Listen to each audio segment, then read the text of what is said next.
Azərbaycanda İslam bankçılığı sistemi 2026-cı ildən maliyyə sektorunda yenidən tətbiq olunmağa başlanıb. Hazırda iki bankda, Azərbaycan Beynəlxalq Bankı və Rabitə Bankda İslam bankçılığı qüşəsi var. Bu istiqamətdə hüquqi və tənzimləyici bazanın formalaşdırılması üçün işlər davam edir.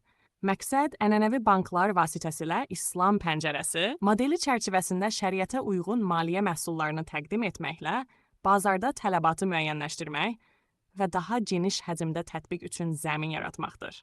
Azərbaycan Mərkəzi Bankı Modern 14 Azın sorğusuna cavabında bildirib ki, ölkədə İslam bankçılığının tətbiqi məqsədilə mülki məcəlləyə, vergi məcəlləsinə, banklar haqqında, bank olmayan kredit təşkilatları haqqında, dövlət rüsumu haqqında, kredit büroları haqqında və dövlət əmlakının özəlləşdirilməsi haqqında Azərbaycan Respublikasının qanunlarına dəyişikliklər layihəsi hazırlanmış və aidiyyəti dövlət qurumlarına təqdim edilmişdir.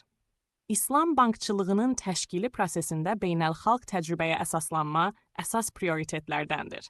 Belə ki, İslam bankçılığının həyata keçirilməsi ilə bağlı qanunvericiliyə dəyişikliklər layihəsi hazırlanarkən, Türkiyə, Pakistan, Malayziya, Qazaxıstan və Qırğızıstan kimi ölkələrin təcrübəsi və beynəlxalq standartlar təhlil edilmiş və nəzərə alınmışdır. Tətbiq ediləcək İslam bankçılığı fəaliyyətinin İslam bankçılığının fundamental prinsiplərinə uyğunluğunun təmin edilməsi nəzərə alınmışdır.